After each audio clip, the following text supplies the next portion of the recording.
We are on the brink of a major revelation. Donald Trump, the former president, has just made a surprising announcement about Jerusalem that is leaving everyone talking and wondering if this could be an indication of the end times.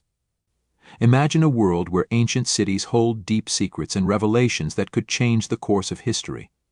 Donald Trump's recent disclosure about Jerusalem has sparked curiosity and speculation worldwide. Let's delve deeper into this intriguing development. Are there hidden truths within the walls of this ancient city? Are we witnessing a grand plan unfold right before our eyes? On December 6, 2017, the United States officially recognized Jerusalem as the capital of Israel. This means they consider it the primary city of Israel.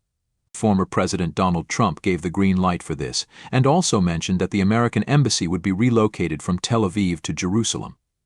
This decision left Israeli Prime Minister Benjamin Netanyahu very pleased, and he praised it.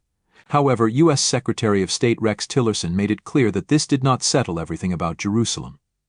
He stated that borders and other important issues would still be discussed by both Israel and Palestine. Most countries and leaders around the world disagreed with Trump's decision, considering it a bad idea. The United Nations Security Council debated the matter, and most members also did not approve. However, the United States possesses a special power called a veto, which prevented them from taking any action on this matter. Countries like the United Kingdom, France, Japan, Italy, and Sweden criticized Trump's decision.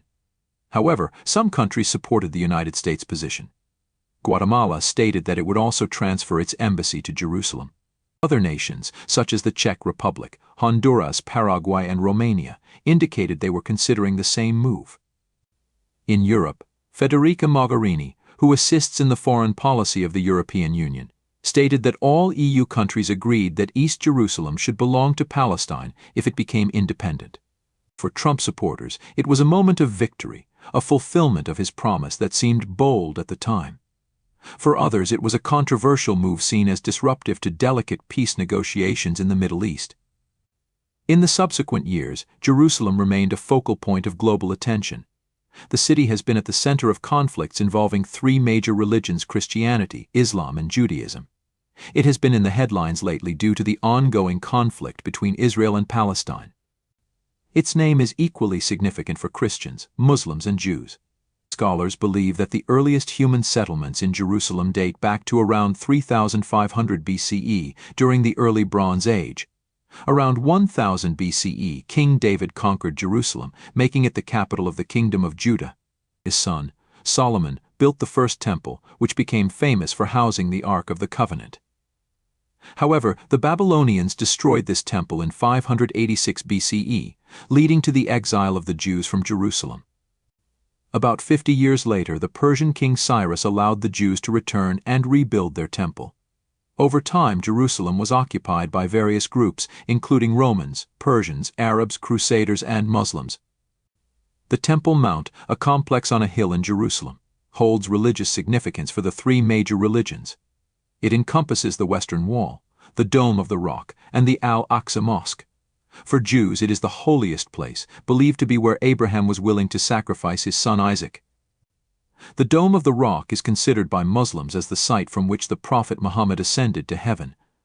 The Western Wall, overseen by the Rabbi of the Western Wall, is the closest place where Jews can pray to the Holy of Holies. The Temple Mount is also important for Christians, as it is mentioned in both the Old and New Testaments of the Bible. The Church of the Holy Sepulchre, located in the Christian Quarter, is considered the site of Jesus' crucifixion and resurrection. Despite its religious importance, Jerusalem has been marked by tensions and conflicts. Jews are not allowed to openly pray at the Western Wall, causing frustration among Palestinians. This ongoing dispute attracts radical groups, making it challenging to find a resolution. In simpler terms, Jerusalem is a very ancient city that is important to three religions: Christianity, Islam, and Judaism.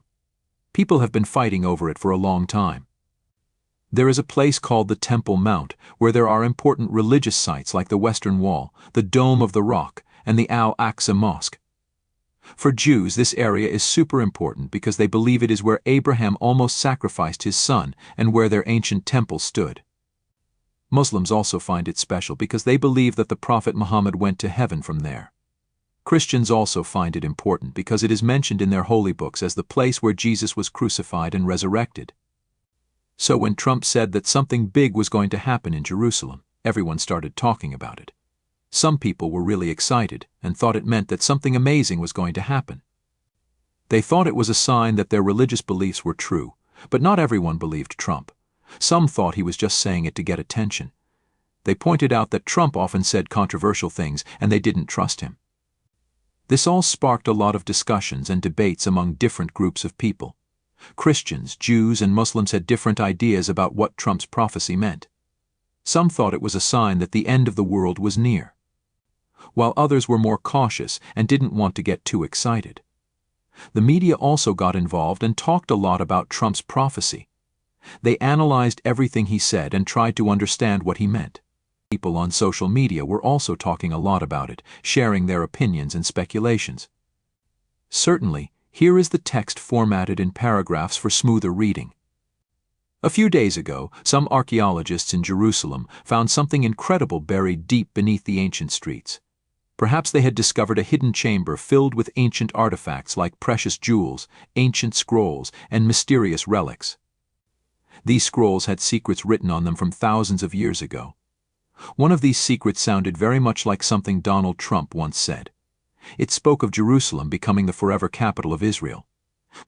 When people heard this, they were excited. They thought maybe it was time for this ancient prophecy to come true.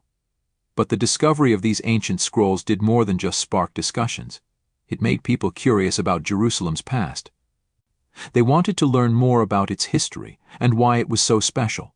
As more people visited Jerusalem, it became a bustling place full of tourists. They came to see the ancient sites and learn about the city's past. However, even with all the excitement, Jerusalem still faced challenges. People still disagreed on who should control the city. But the prophecy coming true reminded everyone that words and beliefs can be very powerful. About 4,000 years ago, God made a promise to Abraham that his descendants would inherit a specific area of land, which includes modern-day Israel. However, due to various historical events, including the rejection of Jesus by the Jewish people, they were exiled from this land for almost 2,000 years.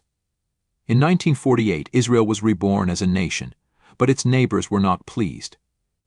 Over time, some peace treaties were signed, but many Arab countries still refused to recognize Israel's right to exist. Then, in 2020, something remarkable happened. The United Arab Emirates and Bahrain surprised the world by agreeing to make peace with Israel. This was known as the Abraham Accords, signed on the White House lawn. Now, why is this important? Well, there's a prophecy in the Bible that talks about a peace agreement being signed between Israelis and Palestinians 7 years before some significant events, including the return of Jesus. This prophecy is in the book of Daniel. Some people see a connection between the Abraham Accords and this prophecy because the Accords recognize Israel's right to exist in the land promised to Abraham. Some believe that the signing of these accords could be the beginning of a final 7-year period mentioned in the prophecy. Now, there are rumors about the Antichrist, a figure from biblical prophecy, but according to the Bible, the Antichrist is expected to come from Europe, so it's unlikely that any current world leader, like former President Trump, is the Antichrist. In the peace process between Israelis and Palestinians, Palestinian leader Mahmoud Abbas wants the negotiations to be led by the international community, specifically by a group called the Middle East Quartet, which includes the UN, EU, Russia, and the United States. If this happens, it could play a significant role in fulfilling biblical prophecy. But let's not focus on guessing who the Antichrist is. Instead, let's focus on the importance of understanding and fulfilling prophecies. The signing of the Abraham Accords is seen as a significant event in this context. Jerusalem is a city with a long history, often mentioned in biblical texts. Despite facing destruction several times, it has always been rebuilt. Why? Because of a promise made by Jehovah in the Garden of Eden about the coming of the Messiah. Jews who believed in Jehovah's promises knew that Jerusalem would not remain desolate forever. They had faith in Jeremiah's prophecy, which predicted a 70-year limit for Jerusalem's desolation. They also knew from Isaiah's prophecy that Jerusalem would be restored and become glorious when the Messiah came. Despite challenges, the survival of key figures like Jehoiakim and Jehoshaphat proved to them that God was preserving the royal and priestly lines. They saw this as a sign of hope, knowing that God was preparing for his return to rebuild Jerusalem. In a notable prophecy in Daniel 9:25, the angel Gabriel predicted the timing of the Messiah's arrival in Jerusalem. He mentioned the importance of a decree to restore and rebuild Jerusalem before the Messiah's arrival. This decree was issued by King Xerxes of Persia in 444 BCE, allowing Nehemiah to rebuild Jerusalem. The temple had already been restored earlier under Zerubbabel. From the issuance of this decree to the arrival of the Messiah, there would be a specific period of time. This decree marked the beginning of the countdown to the Messiah's arrival, bringing hope to the Jewish people. In Daniel's prophecy, a specific period of time is mentioned. It says there will be 7 weeks and 62 weeks, totaling 483 years, from the decree to rebuild Jerusalem in 444 BCE until the time of Christ. The reconstruction of Jerusalem was completed in 395 BCE, fulfilling the first 7 weeks. Then, 62 weeks later, after a total of 483 years, Jesus Christ, the promised Messiah, entered Jerusalem. To understand the exact time, we need to take into account the difference in the length of the Jewish year, which was 360 days. When we convert the years into days and count from 444 BCE, we arrive at March 30th, 33, the day celebrated as Palm Sunday, when Jesus entered Jerusalem. The return of the Jews to Jerusalem was initiated by Cyrus' decree, the Persian conqueror of Babylon, in 536 BCE. However, they faced opposition, especially from the Samaritans, who interfered with the temple's reconstruction. Despite setbacks and fears, prophets Haggai and Zechariah encouraged the Jews to resume reconstruction, leading to the temple's completion during Darius' reign 15 years after the temple's foundation. Prophets like Haggai and Zechariah encouraged the Jews to continue rebuilding despite opposition from appointed Persian officials. They reminded everyone that Cyrus had decreed the temple's reconstruction. Scholars have debated whether it was Cyrus or someone mentioned in Daniel 9:25 who issued this decree, with some pointing to Cyrus' prophecies in Isaiah 44 and 45. The prophet Isaiah predicted about Cyrus, a king who would be raised up by the Lord to carry out his plans. Isaiah mentioned that Cyrus would rebuild Jerusalem and allow the Jewish exiles to return home without seeking any reward. This prophecy is in Isaiah 44 and 45. Cyrus' decree to rebuild Jerusalem is also mentioned in the Bible, particularly in Ezra 1:2-4.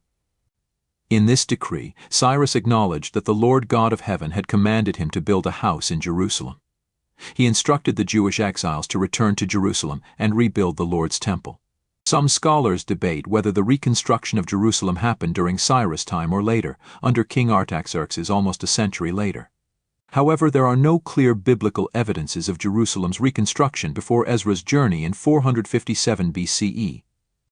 Despite the lack of biblical evidence, extra-biblical Jewish sources such as the apocryphal book of 1 Esdras and the Jewish historian Flavius Josephus suggest that Jerusalem's reconstruction began earlier. Josephus mentioned that after reading Isaiah's prophecies, Cyrus was motivated to help the Jews return to their land and rebuild Jerusalem and the temple. However, despite Cyrus' intentions, there were challenges in implementing the reconstruction plans. In Ezra 4:5, it is recorded that opposition arose, leading to a halt in the reconstruction process. During Jerusalem and the temple's reconstruction, the people of the land opposed the Jews' efforts. They hired counselors to sabotage their plans, causing trouble throughout the reign of Cyrus, the king of Persia, until the time of Darius. Despite these challenges, the Jews managed to complete the temple in 4.5 years, according to Ezra 6:15. During the 6th year of King Darius' reign, the temple's completion brought great joy, as it meant the restoration of worship to Jehovah in Jerusalem. This was an important step as preparations were made for the last 7 prophesied years, which will see the significant fulfillment of prophecies. During the first half of these last 7 years, known as the Great Tribulation, the third temple will be built on the Temple Mount in Jerusalem. Animal sacrifices will be resumed but will be interrupted by the Antichrist, who will falsely claim to be the Messiah and God. This event, called the Abomination of Desolation, will trigger the second half of the Great Tribulation. During this challenging period, God will send 2 witnesses who will preach for 3.5 years. Despite the Great Tribulation, their preaching will lead to a great revival, as prophesied in Revelation 7:4, which speaks of a revival among the Jewish people. This period will be marked by significant prophetic fulfillment, paving the way for the return of Jesus Christ. During the tribulation, there will be terrible wars, famines, plagues, and natural disasters as God pours out his wrath against sin and wickedness. The Antichrist will sign a covenant with Israel for 7 years, but halfway through, he will break it and make war against Israel. He will commit the abomination of desolation, setting up an image of himself to be worshipped in Jerusalem's rebuilt temple. This marks the beginning of the Great Tribulation, a time of extreme suffering. At the end of the tribulation, Jesus will return, defeat the Antichrist and his armies in the Battle of Armageddon, and establish his earthly kingdom for 1,000 years.